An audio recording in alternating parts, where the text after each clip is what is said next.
Shalom Bapak dan Ibu. Luar biasa ya.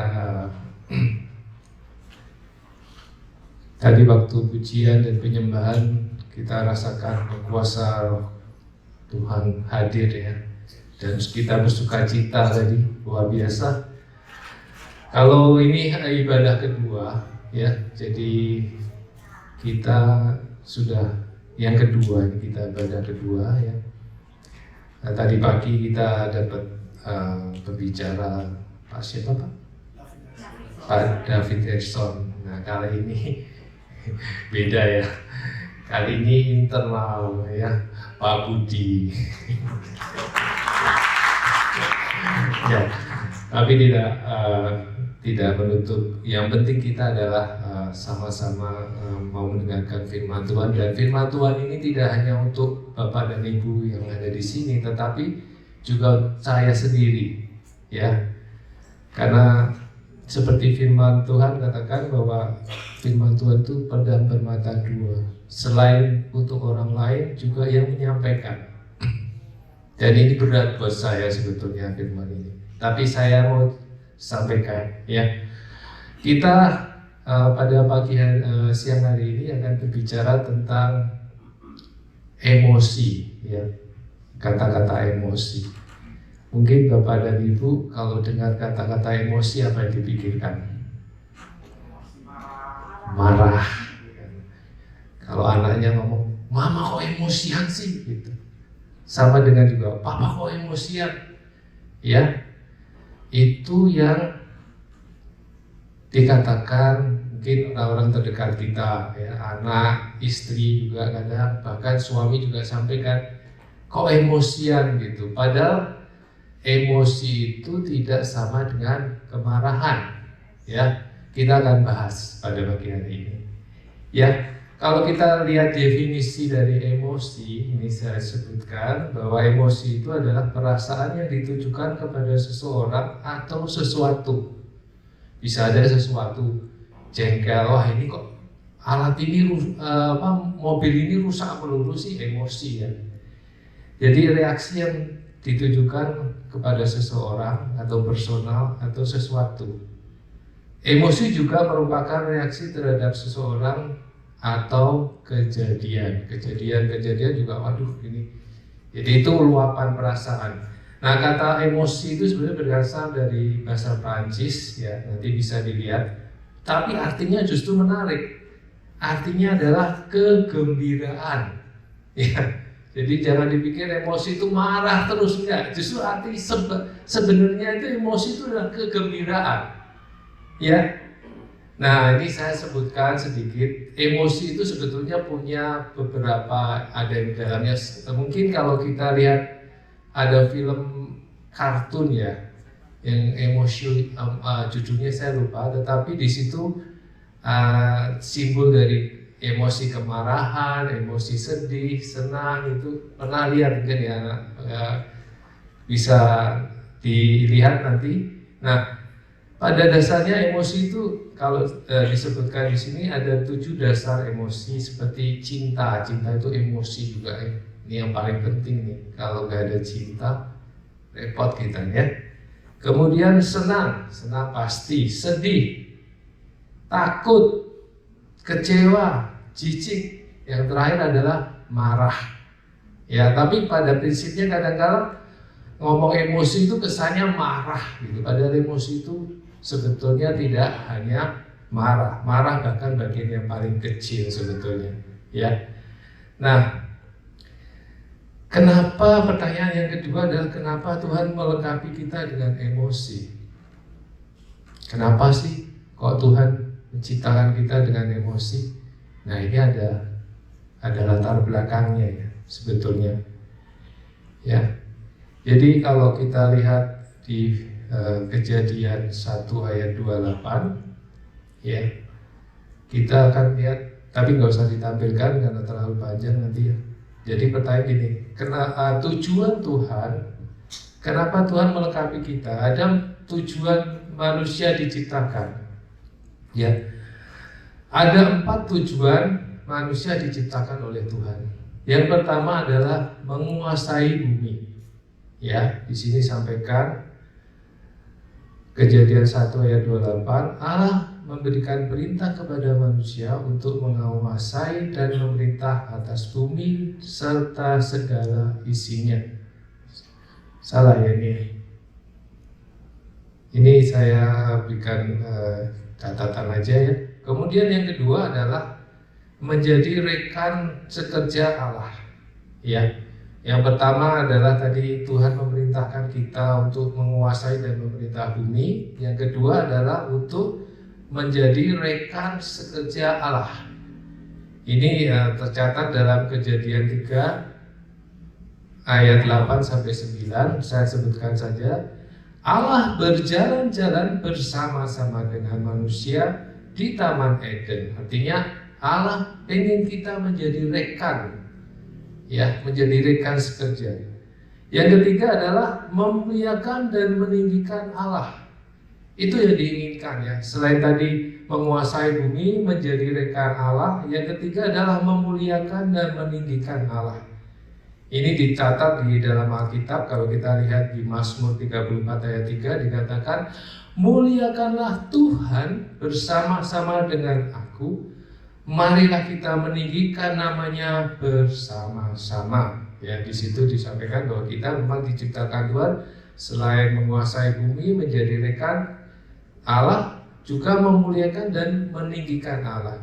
Yang terakhir adalah mengasihi Allah. Ya, di sini dicatat bahwa di Kitab Ulangan 6 ayat 5 disampaikan bahwa dan haruslah engkau mencintai Allah Tuhan Allahmu dengan segenap hatimu dan dengan segenap jiwamu dan dengan segenap kekuatanmu. Ya. Jadi karena Tuhan menciptakan manusia itu dengan 4 tujuan, yaitu menguasai bumi, menjadi rekan Allah, memuliakan Allah dan meninggikan Allah serta mengasihi Allah, maka Tuhan memberikan kita anugerah emosi. Ya, jadi itu. Jadi bayangin kalau kita tidak punya emosi, apa yang terjadi? Kayak robot.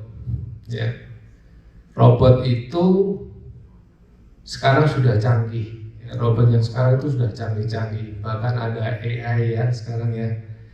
AI-nya sudah berpikir ya, kecerdasan buatan ya. Tapi yang belum bisa diciptakan manusia ialah emosi. Ya, yang membedakan antara robot dengan manusia yaitu emosinya. Ya, yang membedakan kita mungkin dengan malaikat, emosinya. Mungkin malaikat diciptakan sempurna tetapi tidak punya emosi seperti manusia. Ya, nggak bisa merasakan cinta, tidak bisa merasakan sayang, tidak bisa merasakan sedih, tidak bisa merasakan kecewa. Ya, itu bahkan ada satu film yang menyatakan bahwa ada malaikat yang iri kepada manusia karena tidak pernah, malaikat ini tidak merasakan rasa cinta, tidak bisa merasakan sayang, sedih. Ya, makanya pada prinsipnya adalah emosi ini sesuatu yang baik, ya, anugerah yang diberikan Tuhan kepada kita yang luar biasa, yang tidak diberikan kepada makhluk apapun selain manusia. Ya, nah sekarang ini kadang-kala orang suka ini ya, pelihara anjing ya, itu kadang-kala orang kalau sudah tidak mau mereka lebih suka pelihara anjing. Kenapa? Anjing ini tidak bisa emosi, tidak bisa ngomong.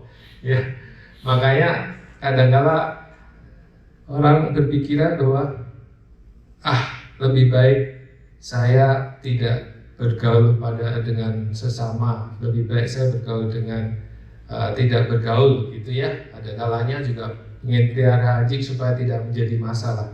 Nah, salah ya Bapak dan Ibu, karena pada prinsipnya emosi itu hal yang suci, yang baik. Tapi pertanyaannya kenapa jadi masalah? Nah, satu hal yang kita harus tahu bahwa kita ini diberi, selain emosi, kita diberi satu hal yang paling penting adalah kita diberi kehendak bebas. Ya, ini adalah sesuatu yang luar biasa. Selain emosi, kita diberi kehendak bebas, dan itu kehendak bebas itu satu-satunya yang diberikan Tuhan kepada makhluk lain, yaitu manusia. Nah, pertanyaannya, waktu Tuhan memberikan atau Allah memberikan kehendak bebas itu,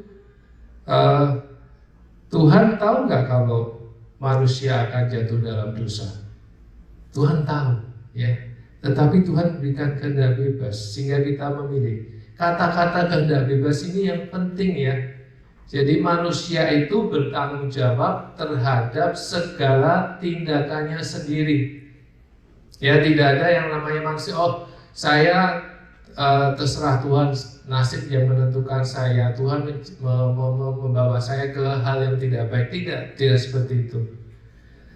Kita diberi kehendak bebas untuk memilih. Makanya waktu manusia jatuh dalam dosa, ya, Tuhan tidak mencegah, dalam arti dia memilih untuk mengambil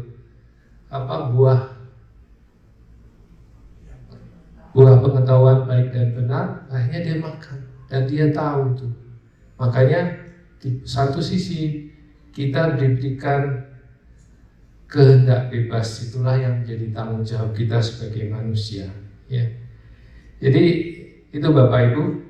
Nah, yang terpenting sekarang adalah selain kita punya kehendak bebas, yang terpenting adalah kita bisa mengatur atau memanage emosi kita.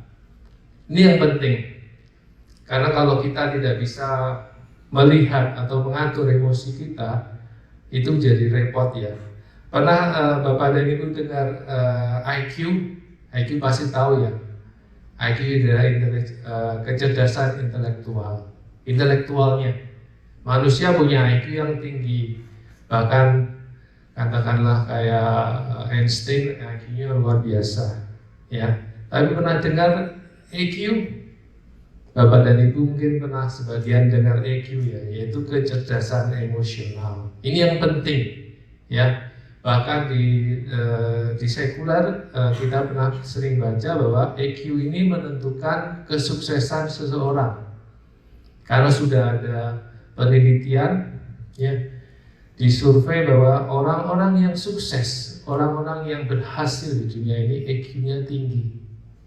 Ya, jadi EQ ini sesuatu yang penting. Makanya kalau Bapak dan Ibu lihat waktu wawancara karyawan masuk, biasanya juga ada pengujian EQ, ya. EQ yang bagus sebetulnya menjadi dasar untuk kita sukses di kemudian hari.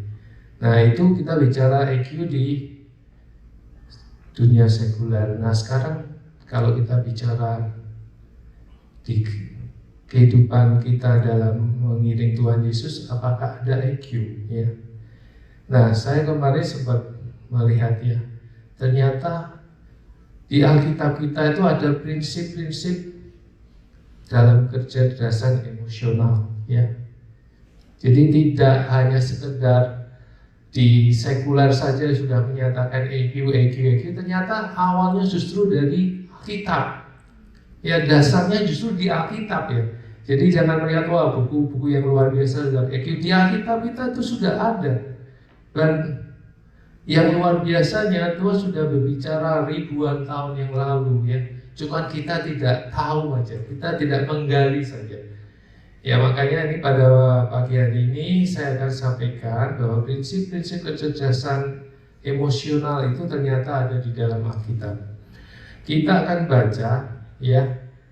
Pertama, sebetulnya kalau kita bicara kecerdasan emosional, yaitu pertama adalah kesadaran diri. Ya, kalau kita lihat buku bacaan tentang kecerdasan emosional, adalah kesadaran diri, ya. Nah, kalau kita lihat di Alkitab, justru luar biasanya Tuhan sudah menyampaikan. Kita baca di Mazmur, ya, kita baca Mazmur 139 ayat 23 sampai 24. Mazmur, ya ini Bapak dan Ibu, kita baca bareng-bareng ya. 1, 2, 3. Selidikilah aku ya Tuhan, kenalilah hatiku. Ujilah aku dan kenalilah pikiranku. Lihatlah betapa jalanku serong, jemput aku di jalan yang kekal. Ya. Ayat ini sering disampaikan oleh Pak Niko dan ada lagunya juga. Awalnya saya waktu baca ayat ini, saya merasa bahwa kita ini sombong banget gitu ya. Kok selidiki aku ya Allah, kenalilah hatiku, seolah kita itu sombong pada Tuhan. Ya, awalnya begitu. Kita sombong pada Tuhan ini luar biasa. Tapi setelah saya pelajari Bapak dan Ibu, justru inilah yang paling penting ya. Selidiki, kalau seorang anak atau seorang mahasiswa yang mau diuji oleh dosennya, apa yang dilakukan sebelumnya? Biasanya kalau mau ujian apa yang dilakukan? Belajar, betul ya. Kita belajar. Nah, di sini disampaikan bahwa kita minta diuji oleh Tuhan. Kita minta diuji oleh Allah. Kalau kita minta diuji oleh Tuhan dan oleh Allah, apa yang kita harus lakukan? Belajar. Ya. Kita harus melihat diri kita sudah layak tidak. Nah, ini yang paling penting nih Bapak dan Ibu. Kalau bicara tentang internal ini yang paling berat. Ini katanya sepele tapi berat. Ya. Kalau kita melihat diri kita sendiri, kadang-kala kita tidak mau jujur. Ya. Seringkali kita merasa super, ya, apalagi mungkin ini saya sampaikan dari bapak-bapak ya, kalau udah ini waduh, saya nggak ada kelemahannya, saya luar biasa, ya. Kita kalau bicara tentang diri sendiri seringkali tidak pernah jujur, ya. Kita baca ayat yang kedua adalah coba ya kita baca Amsal 16 ayat 32. Amsal 16 ayat 32. Ya. Orang yang sabar melebihi seorang pahlawan. Orang yang menguasai dirinya melebihi orang yang merebut kota. Ya, ini kata-kata Amsal yang luar biasa. Kelihatannya sepele, ya.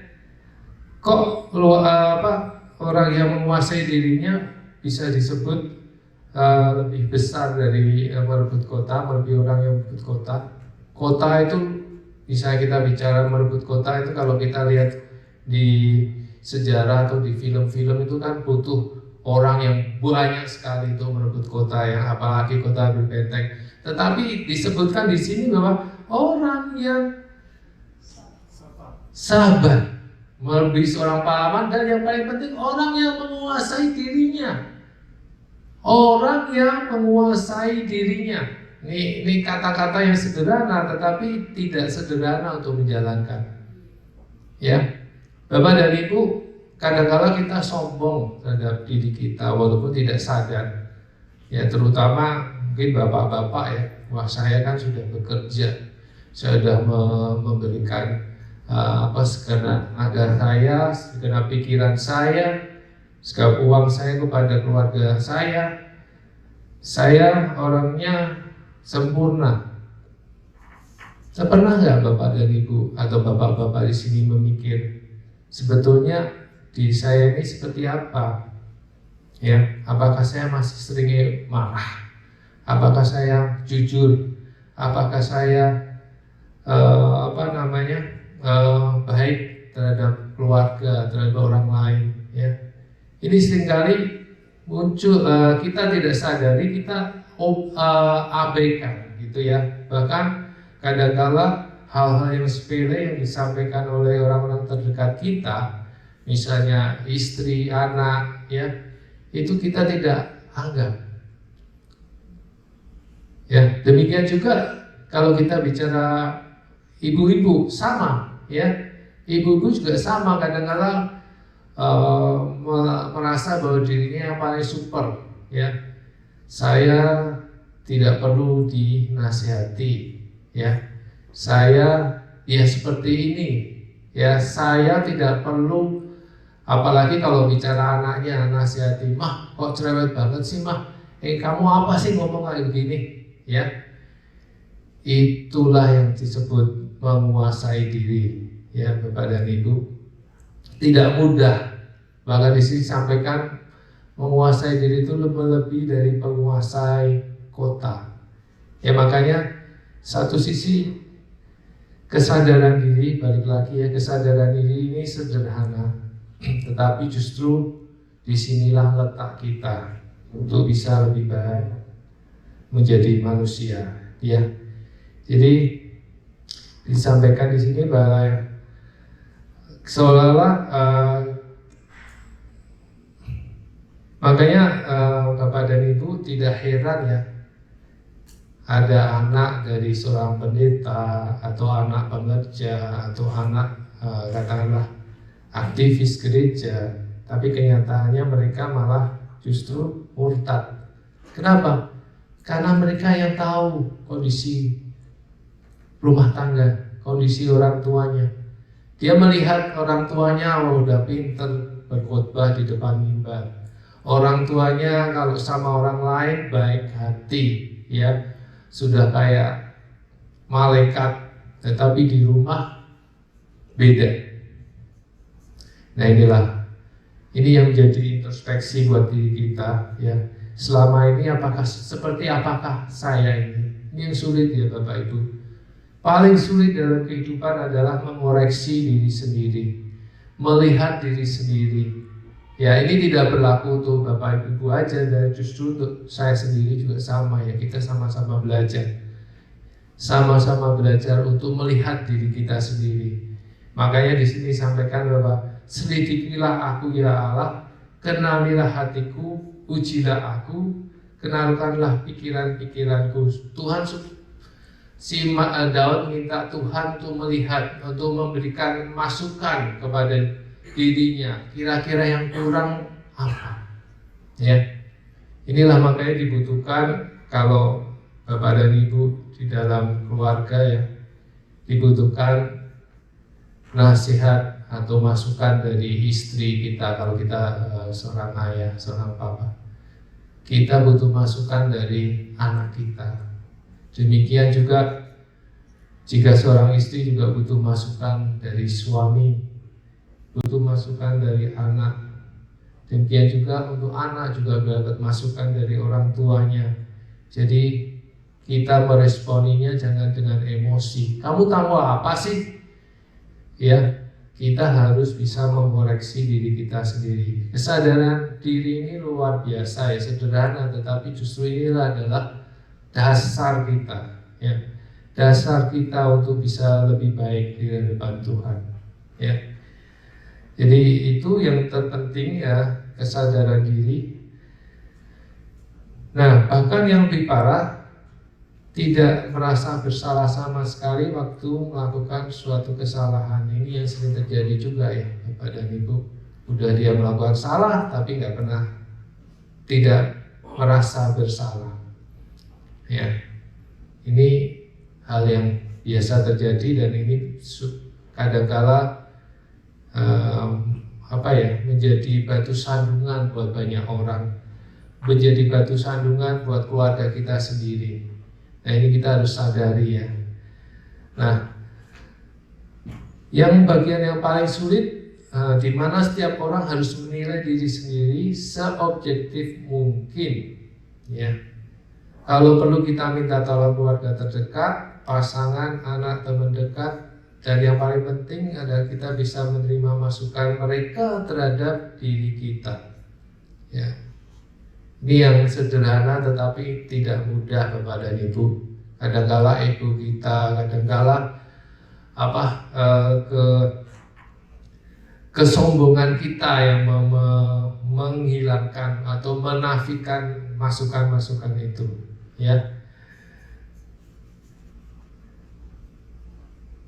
Yang seperti itu biasanya kalau orang yang seperti itu biasanya pede sekali ya dia ya, tidak bahkan tidak minta maaf ya, kadang-kala bahkan tidak minta maaf, dia merasa diri benar gitu.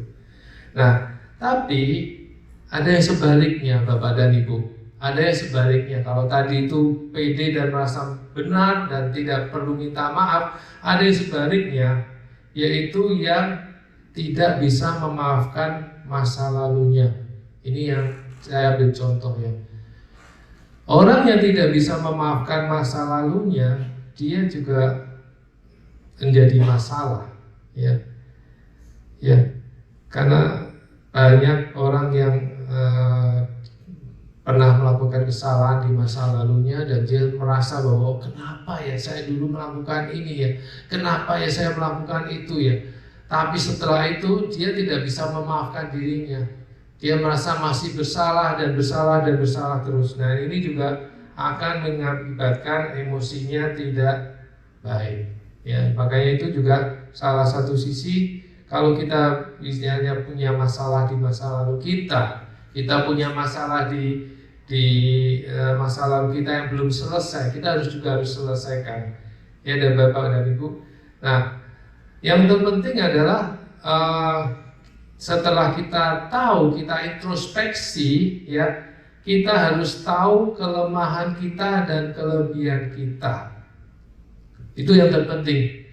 Jadi kalau kita sudah tahu kalau kelemahan kita itu mudah marah, ya kita harus bisa menempatkan diri, ya. Kita bergaul seperti apa, ya. Kalau kelemahan kita itu mudah sakit hati, ya kita harus belajar untuk tidak membuat mudah sakit hati, ya. Makanya kita harus tahu dulu, ya. Itu yang saya kira yang penting sekali yang kita sebelum kita masuk yang kedua, materi kedua. Yaitu yang kedua adalah penguasaan diri dan pengelolaan emosi. Ya, yang tadi kita udah tahu hidup kita seperti apa, hati kita seperti apa. Yang kedua adalah kita menguasai diri dan mengelola emosi. Ini yang penting ya Bapak Ibu. Setelah kita beres di dalam hidup kita sendiri, baru kita bisa mengontrol diri kita dan menguasai emosi kita. Ya. Nah, ini disebutkan bahwa penguasaan diri atau pengelolaan emosi adalah kemampuan untuk mengelola dan mengendalikan emosi. Penguasaan diri dan pengelolaan emosi membantu seseorang untuk tetap tenang dalam menghadapi stres, mengatasi stres, mengelola kecemasan, mengatasi rasa marah atau sedih dengan cara yang sehat, ya, dengan cara yang dibawa kepada Tuhan, ya. Nah, ini salah satu kita baca di Galatia 5, ya. Galatia 5 ayat 22 sampai 23. Kita lihat. Kita baca bareng-bareng ya, Bapak dan Ibu. 1, 2, 3. Tetapi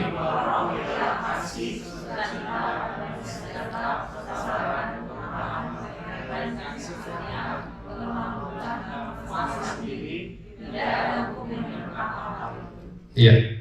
Jadi ini catatannya adalah buah roh, ya. Salah satunya yang paling terpenting adalah penguasaan diri. Ya, penguasaan diri ini kalau sudah bisa semuanya di depan sudah bisa, ya, penguasaan diri. Kemudian kita baca lagi di Petrus 2 Petrus pasal 1 ayat 5 sampai 7. 2 Petrus ayat 1 pasal 1 ayat 5 sampai 7. 2 Petrus 1 5 sampai 7. Ya. Kita baca bareng-bareng. 1, 2, 3.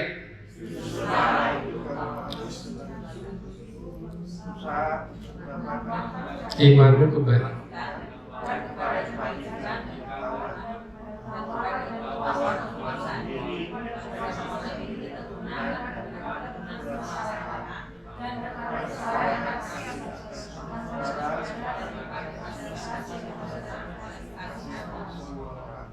Baik, ya.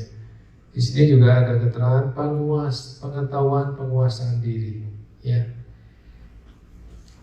penguasaan diri ini diulang-ulang ya Bapak dan Ibu, karena ini yang paling penting. Ya, kalau kita tidak bisa menguasai diri, ya semuanya tidak akan ada artinya ya. Nah, kita baca lagi satu ayat di Yakobus 1 ayat 19. Ini kita banyak baca ayat ya Bapak dan Ibu. Yakobus 1 ayat 19. Ya, kita baca bareng-bareng. 1, 2, 3.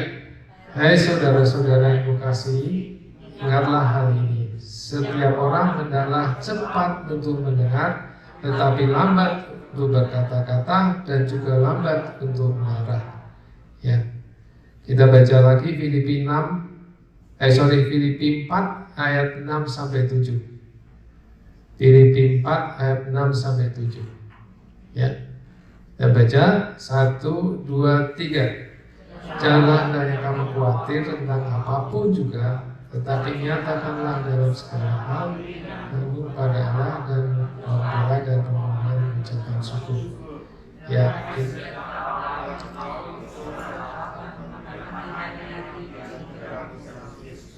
Amin. Ya. Kita juga baca di Mazmur 55 ayat 23. Ya, kita baca Mazmur 55 ayat 23. Oke, 1, 2, 3. Maka ia akan melihara engkau, tidak ada untuk semuanya dibiarkan orang itu goyah. Ya. Dan yang terakhir ya, kita baca di Efesus 4 ayat 31 sampai 32. Oke. Ya. 1, 2, 3. Segala kepahitan, kegeraman, kemarahan, pertikaian, fitnah hendaklah dibuang di antara kamu. Demikian juga kejahatan. Penuh kasih mesra, mengampuni engkau. Amin. Ya.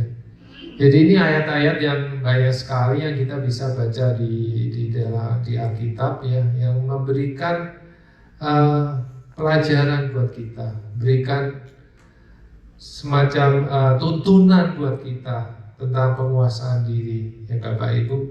Penguasaan diri ini tidak mudah, tetapi kita bisa belajar. Ya, kita belajar. Saya juga belajar tentang penguasaan diri ini Bapak dan Ibu. Saya juga sering marah sebetulnya kalau di rumah ya. Anak dan istri saya juga tahu ya. Istri saya juga sering marah.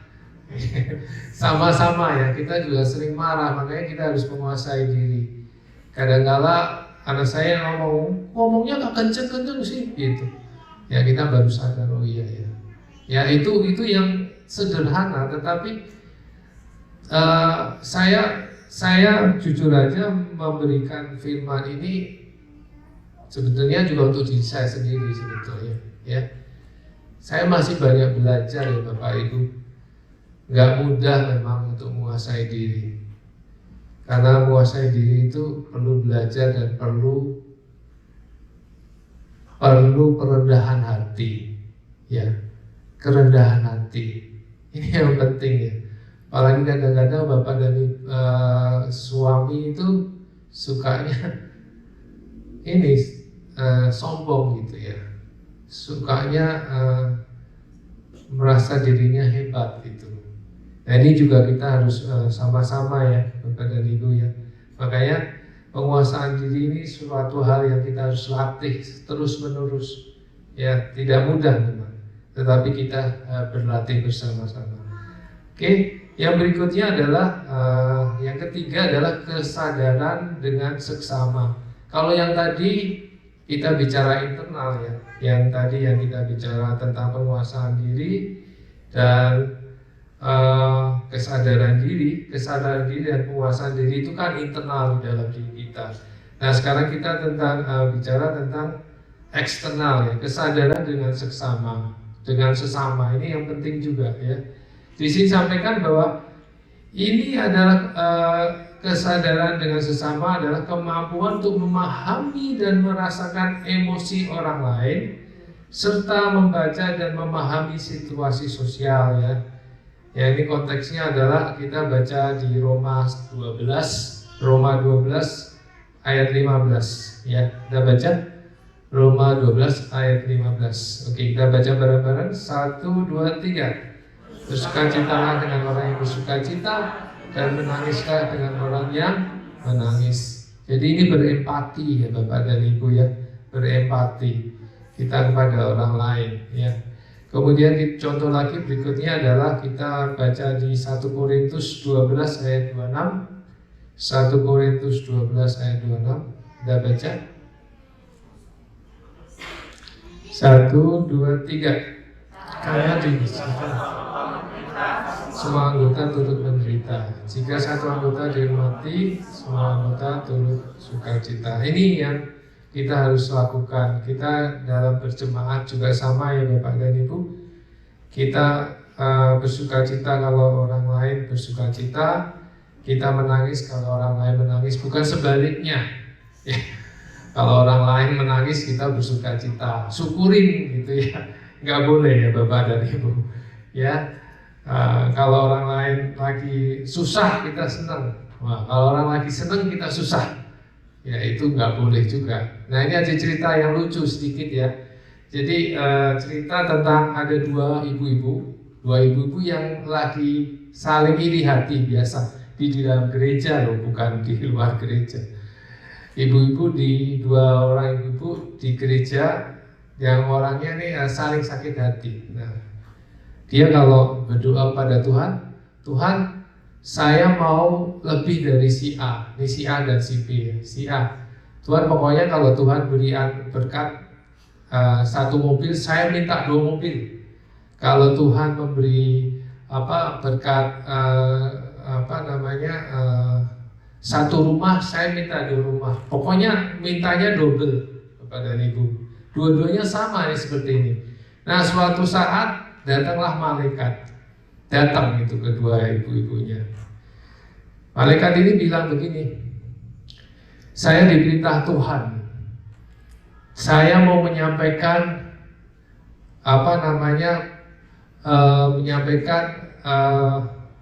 informasi yang diberikan Tuhan untuk ibu-ibu, yaitu begini, permintaan tes ya. Apapun permintaannya Tuhan akan mengabulkan ya.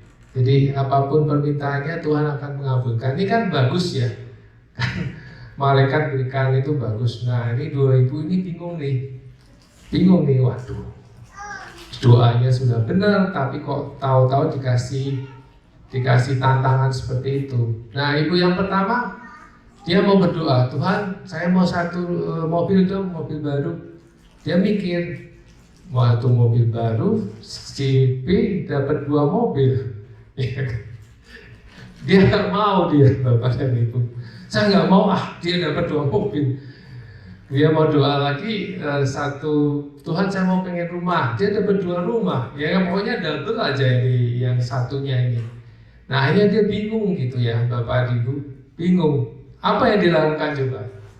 Terakhir dia bilang begini, Tuhan saya mau mata saya yang 1 buta. Supaya ibu-ibu yang satunya itu dua-duanya matanya buta.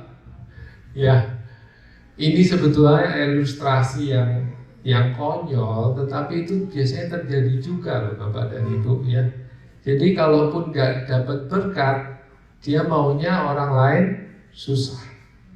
Ya, walaupun nggak dapat berkat tapi orang lain susah.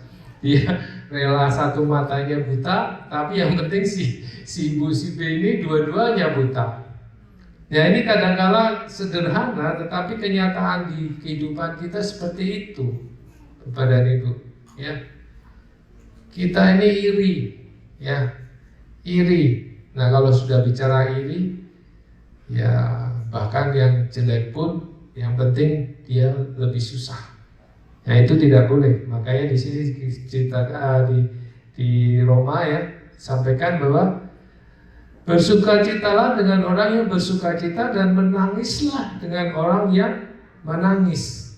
Jadi kita berempati. Dan yang kedua adalah jika satu anggota menderita, semua anggota turut menderita. Jika satu anggota dihormati, seluruh anggota turut bersukacita.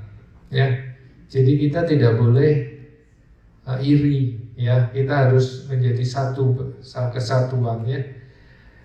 Kemudian kita baca di 1 Tesalonika 5 ayat 14. 1 Tesalonika 5 ayat 14. 1 Tesalonika 5 ayat 14. Ya, kita baca bareng-bareng ya, Bapak dan Ibu. 1, 2, 3. Kami juga menasihati kamu, saudara-saudara, tegurlah mereka yang hidup dengan tidak tertib, hiburlah mereka yang tawar hati, bela yang lemah, sabarlah pada orang lain.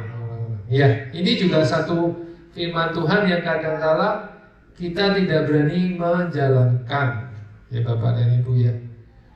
Ini sudah dijelaskan bahwa kita juga wajib menegur jika ada saudara-saudara yang hidupnya tidak tertib.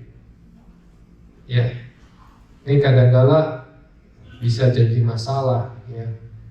Tapi kalau kita tidak tegur ya gimana gitu ya. Kalau kita tidak nasihati ya bagaimana. Nah di sini sampaikan bahwa kita tegas harus menyampaikan juga. Kalau memang tidak baik, ini kita memang berkewajiban menasihati. Nah, yang terpenting kalau balik lagi kalau orangnya ini sudah tadi ya beres di depan, beres di kesadaran diri dan penguasaan diri, nah ini ditegur pasti dengan baik diterima. Ya makanya tadi dasar awalnya justru penguasaan diri dan kesadaran diri ya Bapak dan Ibu. Dan kalau memang ada yang tidak, kita merasa bahwa ini kok tidak tertib, tidak apa ya, kita harus tegur. Dan hiburlah yang tawar hati, belalah yang lemah, sabarlah terhadap semua orang. Ya ini yang kita dapatkan dalam firman Tuhan dan ini kita harus jalankan juga. Nah kita lanjut juga ke Yesaya 1 ayat 17. Yesaya 1 ayat 17 ya. Kita baca bareng-bareng 1, 2, 3. Belajarlah berbuat baik, usahakanlah keadilan, kendalikanlah orang kejam, belalah yatim dan berjuanglah perkara-perkara cinta. Ini jelas ya. Ini kita disuruh untuk berbuat baik, belajar berbuat baik, usahakan keadilan. Ya, ini ada underline-nya adalah belajar. Ya, memang tidak bisa semerta-merta kita langsung seperti hanya anak sekolah ya. Kita tidak bisa langsung bisa menjalankan semuanya, tapi kita harus belajar juga. Ya di sini jangan belajar berbuat baik, usahakan keadilan, kendalikanlah orang kejam dan belalah anak yatim. Ya, ini juga kita mengajarkan kita untuk bisa berbagi ya Bapak Ibu. Ya, tahun ini kita ada rencana ya Pak baru ya untuk berbagi ya. Seperti tahun lalu, ini bagian dari perintah Tuhan. Ya, kita harus berbagi juga. Oke, selanjutnya kita keempat adalah membangun hubungan ya. Di sini sampaikan ini yang terakhir, membangun hubungan.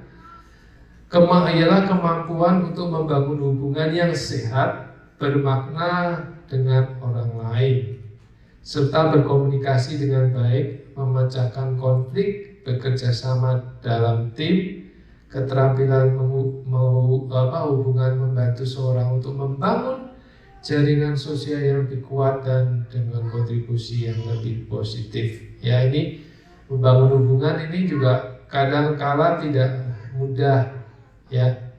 Kalau orang kita ini sama-sama egois, nggak mau ngalah juga nggak bisa ya Bapak Ibu. Ya kita juga harus bisa membangun hubungan dengan cara kita juga tidak sombong. Balik lagi tadi ya, kita tidak merasa menang sendiri. Ya, kita harus bisa sama-sama berkomunikasi dengan baik, bekerja sama dalam tim. Ini juga yang paling penting dalam kehidupan kita, terutama kehidupan dalam bergereja.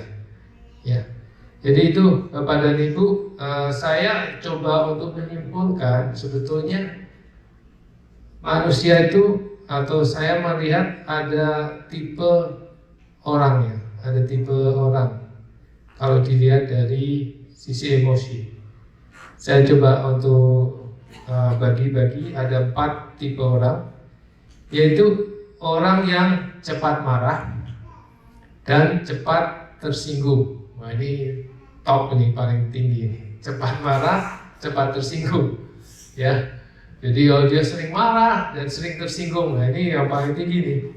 Kemudian yang kedua adalah orang yang cepat marah tapi lambat tersinggung. Ada loh Bapak dan Ibu, dia sering marah tapi nggak gampang tersinggung gitu. Diomongin apa juga diem aja, bandel gitu ya. Ada yang seperti itu. Yang ketiga adalah orang yang lambat marah nih, tapi mudah tersinggung. Lambat marahnya, nggak pernah marah, tapi kalau kesenggol dikit udah ngambek, tersinggung. Ya. Nah, yang keempat adalah orang yang lambat marah dan lambat tersinggung. Ini yang jadi tujuan kita, Bapak dan Ibu. Kita harus menjadi orang yang lambat marah dan lambat tersinggung. Kita menjadi anak-anak Tuhan yang luar biasa. Amin. Nah, saya mau tutup dengan khotbah ini dengan 3 ilustrasi, cerita ilustrasi. Mungkin Bapak dan Ibu sudah pernah dengar, tapi saya ulangi lagi, nggak ada masalah. Yaitu ilustrasi yang pertama adalah ilustrasi tentang kepiting yang marah. Ya, saya dulu pernah tinggal di desa waktu saya masih kecil, suka cari kepiting juga ya. Nah, diceritakan orang kalau cari kepiting itu kadang-kala tidak perlu pakai umpan, tetapi cukup dengan tali dan batu, tali dengan ranting atau apa ya yang suka itulah. Nah, kalau udah ada kepiting itu biasanya kita ganggu kepiting itu, ya kita ketok-ketok dengan kayu atau dengan batu ya yang ada talinya. Nah, kalau kepiting itu sudah marah, dia akan capit itu. Dia akan capit. Nah, kalau sudah dicapit tinggal kita ambil. Ya, dia nggak mau lepas loh Bapak dan Ibu sampai ya kita makan kepiting itu. Kita bawa pulang kepiting. Nah, artinya apa? Kadang-kadang marah itu juga mengabaikan sesuatu. Ya, kalau sudah marah, kalau sudah saya tidak peduli, yang penting saya marah. Ya, saya marah. Saya nggak peduli. Kalau bicara marah kan bisa cari alasan 1000 kali, 1001 macam alasan. Ya, saya marah. Ya. Bahkan kalau bicara marah itu banyak keluarga yang berantakan. Ya, sederhana karena marah. Ya, banyak hubungan yang berantakan karena marah. Ya.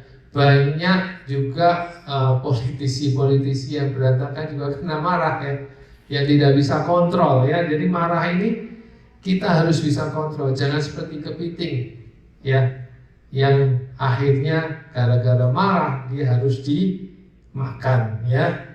Kemudian yang berikutnya adalah ilustrasi tentang pernah dengar ya, kemarahan dan paku ya, dari Bapak Ibu. Di sini diceritakan bahwa ada seorang anak dan seorang ayah yang mengajarkan kepada anaknya cara untuk mengatasi kemarahan. Setiap dia bilang kepada anaknya bahwa saya di depan ini ada sepotong papan ya, di papan situ, kemudian di bawahnya ada paku. Orang tua ini atau papahnya ini menyatakan ke anaknya bahwa setiap kali kamu marah, ambillah satu paku dan dipakukan ke papan, ya. Dan itu berlangsung ya. Jadi dia memalu paku itu di papan, Ya, dia setiap kali marah dia tancapkan paku itu di papan. Nah, suatu saat dia bisa menguasai kemarahannya, dan setelah kemarahannya bisa diredam, orang tuanya menyatakan, setiap kamu sudah tidak marah lagi, cabutlah paku itu. Ya, jadi kalau marah pakunya ditancap, kalau sudah tidak marah pakunya dicabut. Ya, Bapak dan Ibu, anak ini bisa menyelesaikan tugasnya dengan baik. Dia sudah tidak marah lagi. Dia sudah mencabut semua paku yang ada di papan. Pertanyaannya, selesai tidak? Ya, kan sudah tidak ada paku di papan, dipikirnya sudah selesai, tapi tidak selesai begitu aja Bapak dan Ibu. Karena papan ini sudah tidak seperti yang semula. Papan ini penuh dengan lubang paku. Ya, papan ini penuh lubang paku dan tidak bisa disembuhkan kecuali diganti. Nah, sama halnya cerita ini adalah kalau kita marah itu sama saja kita memaku papan. Ya Bapak dan Ibu, kita sama aja memaku hati seseorang. Entah itu pasangan kita, entah itu orang tua kita, anak kita, teman-teman kita kalau marah menyampaikan kata-kata yang tidak baik, itu sama saja kita memaku hatinya. Kalau kita memaafkan, kita bisa, kalau orang itu memaafkan dan kita minta maaf, seolah kita mencabut paku itu di dalam hatinya. Tapi tahu nggak Bapak dan Ibu, di hatinya itu ada lubang bekas paku, dan itu tidak bisa sembuh 100%. Ya, tidak bisa sembuh 100%. Walaupun orang ini memaafkan, tetapi pasti ada bekasnya. Makanya hati-hati ya Bapak dan Ibu, kalau kita bicara tentang kemarahan, kita tidak boleh semena-mena atau dengan emosi kita marah kita tumpahkan. Ada yang orang berpikir begini, lebih baik gua nggak stres daripada gua stres. Kan ada kata menyatakan bahwa kalau memendam kemarahan itu stres, ya Bapak dan Ibu. Dia bilang bahwa lebih baik kamu yang stres daripada aku yang stres. Kalau saya mendam kemarahan, saya stres. Tapi kalau saya marah, kamu yang stres. Tidak bisa seperti itu. Karena pada prinsipnya adalah kemarahan itu akan membuat hati orang yang kita menyakiti hati orang itu. Walaupun pakunya sudah dicabut, tetapi bekasnya masih ada. Makanya kita harus hati-hati. Ya. Dan yang terakhir adalah saya cerita tentang ini kisah yang cerita di suku Indian, ya di suku Indian. Jadi ini kisah cerita di suku Indian, ya. Di sana disampaikan bahwa saya bacakan aja ya Bapak dan Ibu. Ada orang anak muda dengan seorang kakek, ya. Jadi dia kakeknya menceritakan kisah. Jadi gini, di dalam diri kita dikatakan bahwa di dalam diri kita itu ada dua serigala. Kakeknya menyatakan ke anaknya ini bahwa di dalam diri kita ini ada dua serigala. Ya, serigala yang pertama adalah serigala yang warnanya hitam.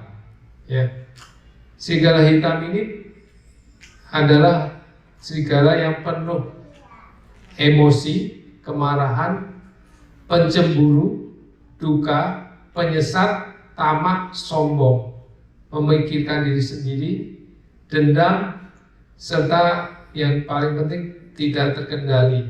Ya, semuanya tidak terkendali. Jadi ada dua serigala. Yang pertama serigala yang warnanya hitam ini yang jelek semua, yang tadi saya sebutkan bahwa penuh dengan emosi kemarahan, pencemburu, duka, penyesat, tamak, iri hati, sombong, dan memikirkan diri sendiri dan dendam. Ya, banyak lagi yang jelek-jelek ya.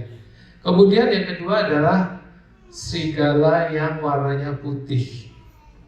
Serigala putih ini adalah kebahagiaan, kedamaian, cinta, harapan, ketenangan, kerendahan hatian, kebaikan, perbuatan positif, empati, kemurahan hati, kebenaran, sayang sesama, dan kepercayaan.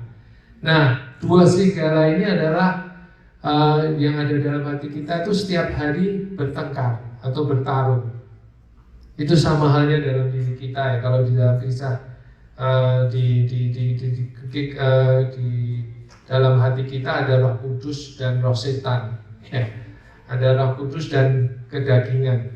Ya. Kalau di dalam diri kita ada Roh Kudus dan kedagingan. Saya ulangi ya, Roh Kudus dan kedagingan, atau serigala putih dan serigala hitam. Nah, pertanyaannya, anak ini bertanya kepada kakeknya, "Kek, yang menang siapa?" Karena serigala putih dan serigala hitam ini yang menang siapa? Atau kalau kita bicara Roh Kudus dengan roh kedagingan, ini yang menang siapa? Nah, dijawab oleh kakeknya bahwa yang menang adalah yang kamu beri makan setiap hari. Ini yang penting ya Bapak Ibu. Yang kamu beri makan setiap hari, itulah yang menang. Jadi kalau kita bicara apakah Roh Kudus dengan kedagingan kita ya, yang kita beri makan setiap hari itu apa? Apakah kedagingan kita? Apakah Roh Kudus? Ya, apakah serigala hitam atau serigala putih? Itu yang menang adalah yang kita beri makan setiap hari.